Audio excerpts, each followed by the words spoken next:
National Weather Service in League City has issued a flash flood warning for Harris County in southeastern Texas, south central Montgomery County in southeastern Texas, until 1:30 p.m. Central Daylight Time. At 10:31 a.m. Central Daylight Time, Doppler radar indicated thunderstorms producing heavy rain across the warned area. Between 3 and 4 inches of rain have fallen.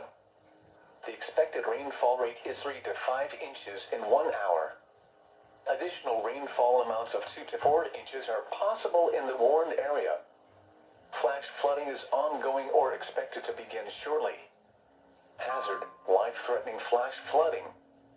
Thunderstorms producing flash flooding. Source: radar. Impact: life-threatening flash flooding of creeks and streams, urban areas, highways, streets, and underpasses.